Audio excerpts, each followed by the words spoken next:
A veces el infierno no toca la puerta, ya vive contigo, respira el mismo aire que tú, se sienta a la mesa, te llama por tu nombre y te dice que todo lo que hace, lo hace por tu bien.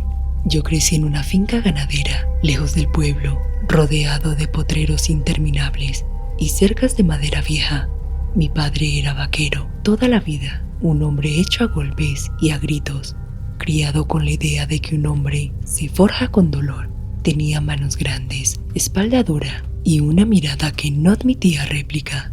Para él, llorar era pecado y tener miedo era una vergüenza. Éramos 2 hijos. Mi hermano menor, Samuel, era hijo de su segunda esposa, yo no. Yo era el recuerdo incómodo de una mujer de la que nunca se hablaba. Desde pequeño entendí que en esa casa había jerarquías. Samuel era el heredero, el que había nacido dentro del matrimonio correcto. Yo era el mayor, el fuerte, el que tenía que dar ejemplo. O al menos eso me decía mi padre cuando me imponía castigos que no siempre tenían que ver con errores. Si una res se escapaba, yo pagaba. Si Samuel lloraba, yo pagaba. Y así crecimos. Los hombres se comportan como hombres, repetía mi padre, mientras me hacía arrodillarme sobre el maíz o me dejaba horas bajo el sol. Su esposa Elena era igual, pero solo conmigo. Con Samuel era protectora, suave, incluso cariñosa. Conmigo era fría, distante, vigilante, como si yo le recordara algo que no quería ver. Nunca me tocó delante de mi padre, pero sus palabras bastaban. Me llamaba inútil, estorbo, error. La finca tenía una casa grande de 2 pisos, antigua. La escalera era el centro de todo, una escalera amplia, con barandales de hierro negro y escalones gastados por los años.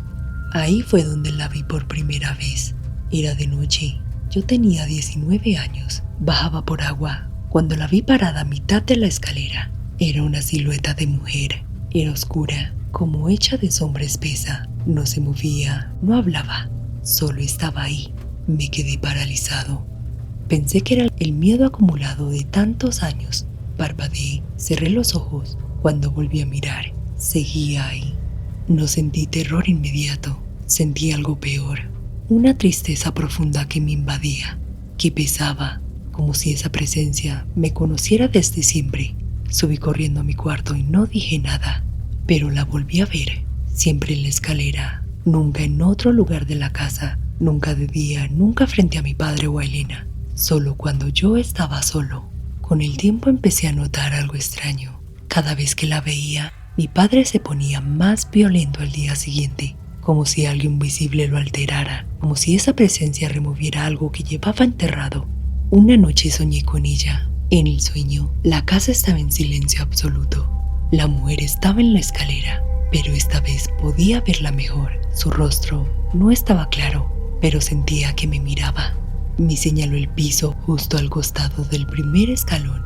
Luego escuché un golpe seco, un crujido en la oscuridad. Desperté sudando. El sueño se repitió varias veces, siempre la escalera, siempre el mismo lugar. Empecé a hacer preguntas que nadie quería responder. ¿Por qué nunca hablas de mi mamá?, le pregunté a mi padre una vez mientras comíamos. Su reacción fue inmediata. Golpeó tan fuerte la mesa que me dejó aturdido. Esa mujer nos abandonó, se largó y no volvió jamás. Y no quiero volver a escuchar su nombre nunca más. Pero algo no cuadraba. Samuel, que ya tenía 16, una noche me confesó algo en voz baja.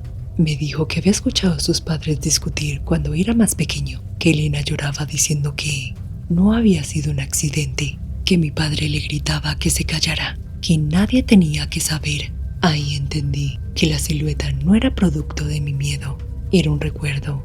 La mujer de la escalera no quería asustarme, quería que la recordara.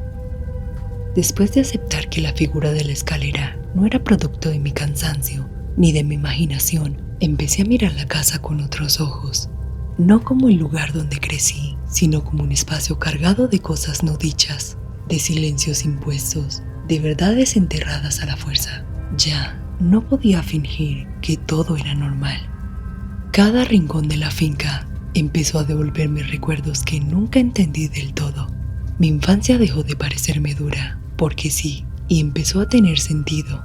Los castigos desmedidos, la rabia constante de mi padre, su necesidad enfermiza de controlarlo todo, incluso lo que no le pertenecía. La figura seguía apareciendo, siempre en la escalera. No hacía gestos, solo estaba ahí. Yo empecé a entender que no quería asustarme, quería que mirara, que conectara cosas. Mi padre cambió, se volvió más agresivo, pero también más torpe.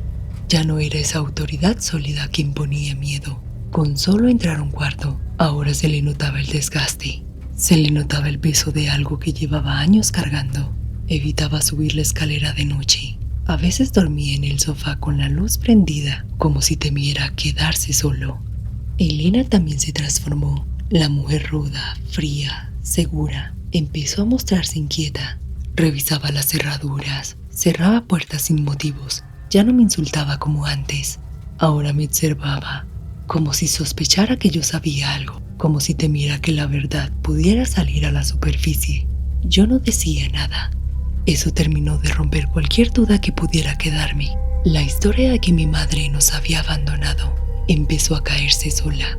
No habían cartas, no habían llamadas, no había rastro alguno de que alguien simplemente se va. Solo había silencio, un silencio demasiado perfecto, demasiado conveniente. Empecé a buscar por mi cuenta, sin confrontar a nadie. Revisé papeles viejos, cajones olvidados, archivos guardados en cajas húmedas. Fue entonces cuando encontré documentos donde el nombre de mi madre aparecía como propietario original de la finca. Fechas, firmas, todo había estado ahí siempre. La noche que uní todas las piezas, la figura pareció más nítida que nunca. No sentí miedo, sentí certeza. La escalera ya no era solo un lugar de paso, era el punto exacto donde todo había cambiado. Empecé a recordar cosas de niño que no entendía, gritos apagados una noche, una discusión fuerte que nadie volvió a mencionar, la forma en que, después de cierto tiempo, nadie volvió a nombrar a mi madre, como si borrar su recuerdo fuera parte del trato. Mi padre no solo era un hombre violento, era un hombre desesperado por mantener algo que sabía que no le pertenecía. Y Elena no era solo una mujer dura, era alguien que había decidido callar para no perder comodidad, techo y poder. La tensión en la casa se volvió insoportable. El aire se sentía espeso. Nadie hablaba más de lo necesario. Cada comida era silenciosa. Yo ya no bajaba la mirada. Mi padre empezó a perder el control de forma evidente. Golpes a la mesa, gritos sin sentido, miradas perdidas. Su autoridad ya no imponía respeto, solo miedo desordenado. Era el miedo de alguien que sabe que su mentira se está cayendo poco a poco. La noche final llegó. Había una tensión acumulada durante años que finalmente explotó.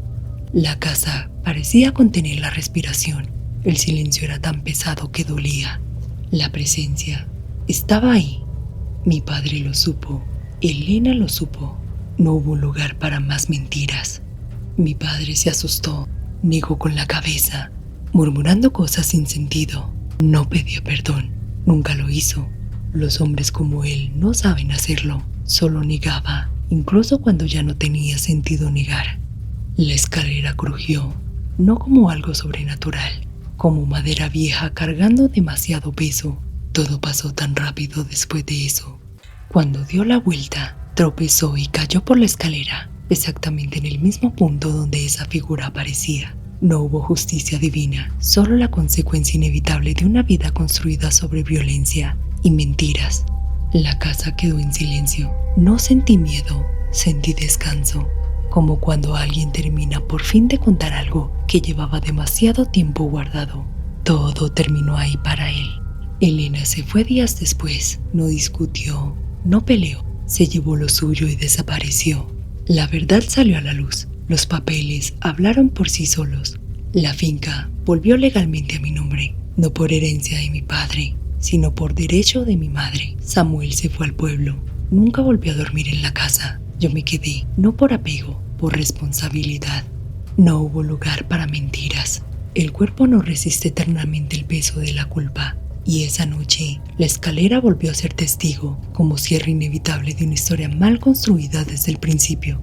Los días siguientes fueron lentos, Funerarios, papeles, trámites, todo muy frío, muy mecánico. Pero la verdad no se borró. Empezaron a salir documentos que mi padre había escondido durante años. Escrituras, registros, firmas, todo apuntaba a lo mismo.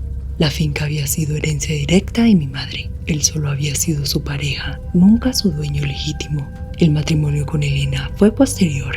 Lo que sí me impactó fue darme cuenta de cuántas personas lo sabían, no con detalles, pero sí con sospechas, silencios incómodos. Nadie dijo nada durante años, por miedo, por conveniencia, porque en lugares como ese, el poder no siempre se enfrenta. Nunca volví a ver la figura. No sé si era mi madre o no, pero ya no la esperaba, porque entendí que no había sido un fantasma buscando venganza. Había sido una memoria que no aceptaba ser enterrada, un recuerdo empujado hacia atrás durante años, que encontró la forma de salir cuando ya no podía sostenerse más. Comprendí que durante años yo no había sido el problema, que no había nada roto en mí, que la violencia que recibí no fue corrección, sino encubrimiento. Yo era el recordatorio constante de una mujer que debía ser borrada para que la mentira se sostuviera. Hoy cuento esto con rabia y tristeza. A veces uno cree que el mal tiene cuernos, garras o una forma clara de reconocerse. Yo aprendí demasiado tarde que no siempre llega así.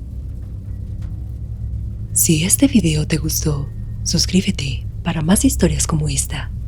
Y recuerda que no debes temerle a la oscuridad, sino a lo que habita en ella.